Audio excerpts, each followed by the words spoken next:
Hello, HeadStrong team, and welcome to another episode of Becoming HeadStrong. This is Dr. Nicole Detling. Today's episode is about training for the bad days. So let's face reality. When it's competition day, everybody hopes to show up and feel 100%, to feel perfect, to feel amazing, to feel completely ready to go. Yet, how often does that actually happen? What's the reality of that happening every day on competition day? Most elite athletes that I work with tell me that only happens a handful of times, that they show up and they truly feel ready to go. If you're truly honest with yourself, most days that you show up for competition, you don't feel that great.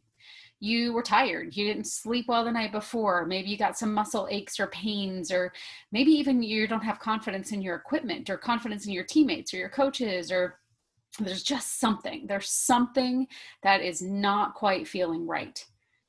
So we train for those days. When you show up to practice, you show up to training days and you don't feel that good, you're training for a competition day that you show up and you don't feel that good. So when you show up to training and you feel a little bit tired, what do you do to get through it? How do you push yourself through? Do you just show up and go through the motions? The likelihood is if you just show up and go through the motions and then you feel that way on competition day, you're going to expect to be able to increase your level of performance, yet you'll most likely do exactly what you've been training to do, which is just go through the motions. So think about everything that could possibly go wrong or wouldn't feel so great on competition day, and recognize that you have opportunities in practice and training days to train specifically for that issue. So you're tired. How do you push through when you're tired? You got a little bit of muscle aches and pains, not injuries. I'm not promoting pushing through injuries, but your body doesn't feel great. Push through that on practice and training. Then when you get to competition day, you'll be fully ready, knowing that whatever issue might pop up that day, you've already trained through it. And that, my friends, is where a big source of confidence comes from. Knowing that you've trained through the bad days, knowing exactly what you did to get through specific difficulties that you were struggling, will help you when you show up on those days and you don't quite feel ready.